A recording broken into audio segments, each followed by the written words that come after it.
mile. And your next news update is at 9. Chicago's Morning Answer continues next on AM 560. The Answer. Now, from the Signature Bank Studios. Only the biggest stories, only the biggest guests, and only the biggest opinions. This is AM 560, The Answer. Top of the morning, Dan and Amy. New York Times reporting over the weekend. 4 people briefed on the D.C. crash say the Black Hawk was flying too high and was outside of its approved path when it collided with that American Airlines flight. The helicopter pilot acknowledged how they were getting too close to the plane, yet somehow collided with it anyway after being warned by air traffic control.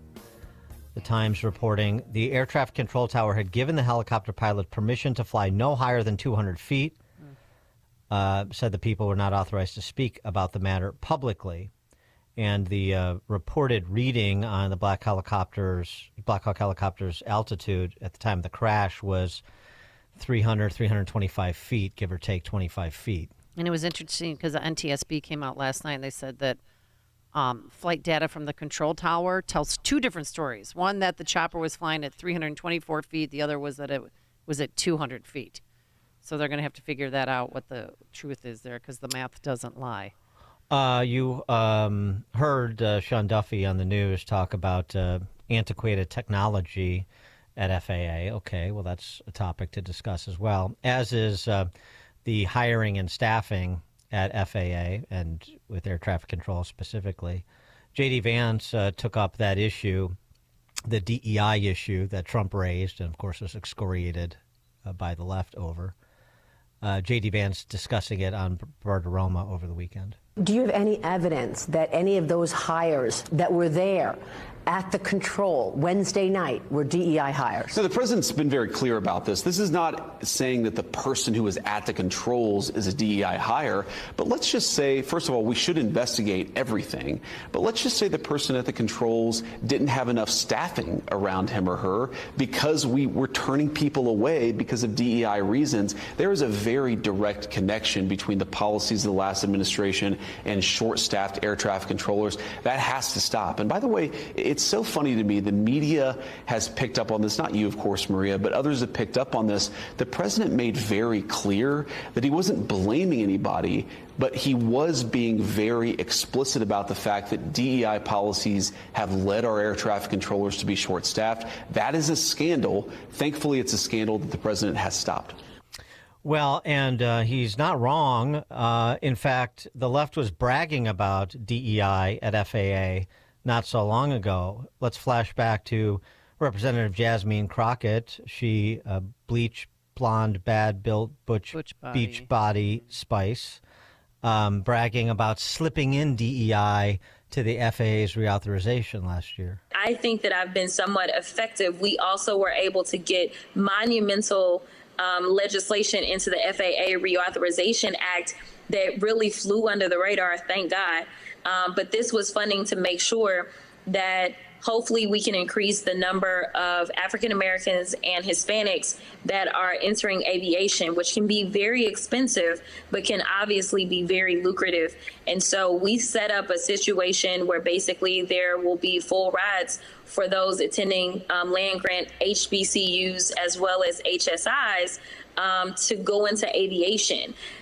In this crazy anti-DEI environment, we were able to get that done because we were working with everybody that mattered. So I do want people to know that we are working. This is just one of those aberrations. Okay, well, good to know. We're happy that you disclosed that. And as we mentioned on Friday, it's with both pilots, and then you would think that would have bled over into air traffic control as well. There is a class action lawsuit that was filed against the FAA by the Mountain States Legal Foundation, 900 pilots. And reports are that the total number of litigation of pilots who believe that they were illegally discriminated against with respect to hiring practices could be closer to 3,000.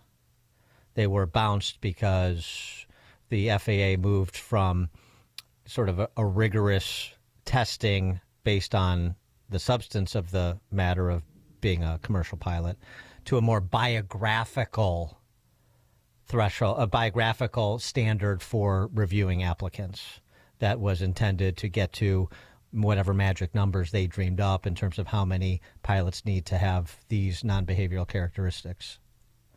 Robert Mark is a business jet pilot. He's also the publisher of JetWhine, that's with a W, Jet, W-H-I-N-E, JetWhine.com. Robert Mark, thanks for joining us. Appreciate it. Hey, good morning. Thanks for inviting me. Well, why don't we start with what Sean Duffy said about technology and the equipment that air traffic controllers use to push tin, as it were. Obviously, this is the first crash in more than commercial airline crash in more than 15 years. So the technology can't be so bad that air traffic control isn't making the skies safe, generally speaking. But if there are upgrades that should be done, okay, fine. What's your perspective on the technology question? He's absolutely correct on the technology. I mean, the FAA has never been known as a technological innovator by any stretch. They are, again, using equipment right now that is so old they can't even get parts for it. And so, but the controllers are very dedicated people. I mean, they make it work no matter what they have. But is it easy sometimes? No, it's not. I mean, but Congress really needs to go back and look at that. There was a National Airspace System Review. I think it was released right at the end of 23. When people say, "Is the system safe?" It is safe, but safety is not a goal. It's not an end goal. It's a journey, and we won't stay safe if we don't take care of the system, which is do we have enough money to fund it? Do we have enough people? Do we have the equipment? And nobody even gave that report much of a note. And I hope that maybe this time around they will, because it's a cry for help.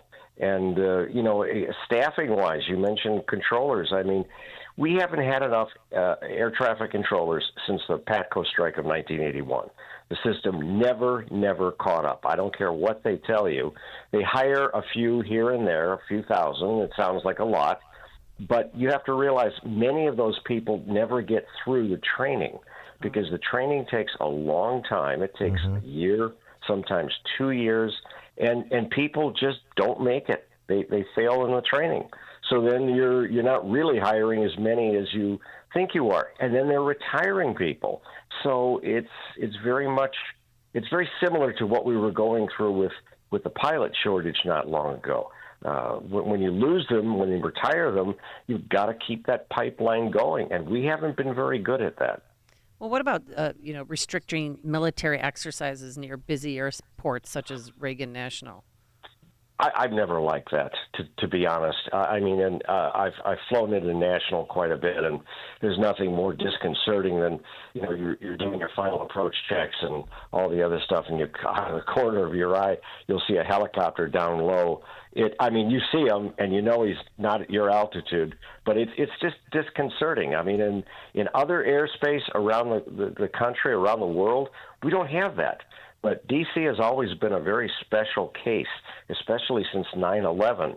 But honestly, when we look at, I know these helicopters are training to remove people from the government if they needed to in a national emergency, and that's part of what they're practicing for. But you know what? When they're just carrying generals and admirals and staffers around, they could take a little bit of a detour and go east of Reagan. They don't need to be that close.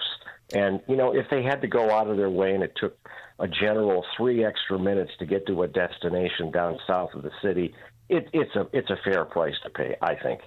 Now, I mean, it's good that all these issues are being raised, technology and staffing and so forth, but there's not any evidence at present to suggest that any of that had to do with the crash last week. And you're right. Based on the New York Times reporting, the air traffic controller was on the ball and did communicate with the Black Hawk helicopter. And for some reason, even though there was acknowledgement of the situation from the Black Hawk helicopter pilot, if the reporting is correct, they still obviously incurred into the final approach of that American Airlines flight. Do you have any perspective or theory about how that could happen despite the communications and the acknowledgement?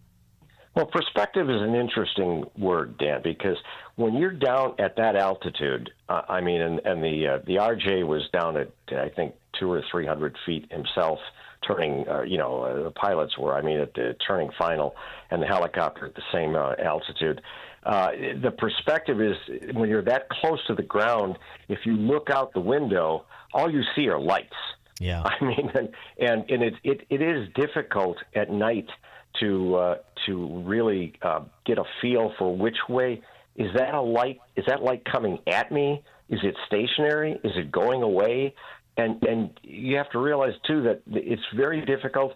But again, if the helicopter hadn't been there in the first place, and this altitude wouldn't even be an issue. And this is not the first time that we've had a close call with a helicopter and an airplane going international. Well, when they said that they acknowledged the American Airlines flight, could they have maybe be talking about the flight that was taking off at the time? Because one was taking off while another one was landing. Oh, absolutely. There's a possibility that they could have been looking at the wrong aircraft or at the wrong set of lights. But again, we don't know. When a pilot says, I see the traffic, we don't know which traffic he meant. He sees lights and he goes, those are the guys. And they take it very much for granted. Unfortunately, we all do that. We look for what we want and then we go, yeah, there he is. Okay. Yeah, but I'm sorry to interrupt, but the air traffic controller will be specific about what you're looking for, and and obviously the trajectory of a plane on final approach versus a plane taking off is 180 degrees different, and so so you're saying look for this, and the pilot would acknowledge I'm looking for that specific plane. You wouldn't mistake. They wouldn't. Air traffic control and the pilot shouldn't mistake a plane coming in for landing as for a plane taking off, right? I don't think so. But then again, I wasn't there. I can only surmise. But again, at that altitude, it would have been almost no. Well, there wasn't any room for error. Right. Absolutely none. And normally when we're flying, we want 1,000 feet vertically between any aircraft, and down in the 200-foot, maybe 50 feet difference. That's scary as hell to me. Well, we heard from a Black Hawk helicopter pilot last week, and he was talking about night vision goggles. The Black Hawk helicopter pilots probably using them, and the pilots on the American Airlines flight probably not. He said the pilots on the American Airlines flight, you don't have night vision goggles, you may not see that helicopter, and the pilots of the helicopter could mistake that American Airlines flight, the lights from that American Airlines flight, for the ambient lights in that region, like you were mentioning, in terms of all this light that's around, because it's a congested, populated area. What about that whole night vision goggle and what you and how that impacts who sees what? Well, I've never used night vision goggles. I only know what pilots that have used them have told me, and that they are very restrictive in terms of what you can see. That particular night, it was very clear.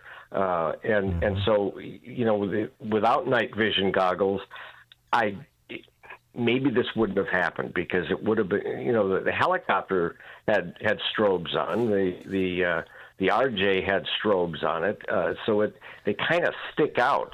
But again, I don't know how that night vision goggle system might have restricted the pilot's vision system if they were indeed using it. What about Trump's order of a review of the hiring practices at FAA, specifically in the context of this DEI culture that he inherited? Well, as you said when we were talking about something earlier, it didn't necessarily, cause the problem. I think this is kind of a red herring. I don't think anybody likes some of what they hear surrounding DEI policies. Nobody wants to see an unqualified person in a job. We also don't want to see qualified people be turned away, no matter what they look like. And so, the DEI policy has become such a political football that nobody is really certain how it affected the hiring. But I know that the biographical, interview part that the FAA was using a few years ago caused a great deal of grief, because I know people that were perfectly qualified and they gave them the bio and they failed. And you think, well, what's wrong with him or what's wrong with her? They could do that job. But we never knew, because, of course, when somebody was turned away, they never tell you why. It's like any job. They don't tell you why you don't get the job. They just say, thank you, but we're moving in a different direction or something like that. But all of this, it's really, we need to hire enough people. We need to hire enough good people that get through the training to replace the people that either fail in training or are retiring. And however we do it, again, I'm not at that level. I don't know. But I just know we've got to get our act together, because this has been going on for a very, very long time. Maybe this will be a wake-up call that this happened on the nation's doorstep. At least I hope it is. Yeah, I hope so. Robert Mark, business jet pilot. He's the publisher of JetWhine magazine, Jet, WHINE, jetwhine.com. Robert, thanks for joining us again. Appreciate it. Hey, thanks for inviting me. Thank you. And he joined us on our turnkey.pro answer line. Before you see it on TV, share it on Facebook, or read about it in the paper. Hear it here first. This is Chicago's Morning Answer on AM 560. The Answer. Wesley is a truck driver. I drive a truck, and I love what I do. A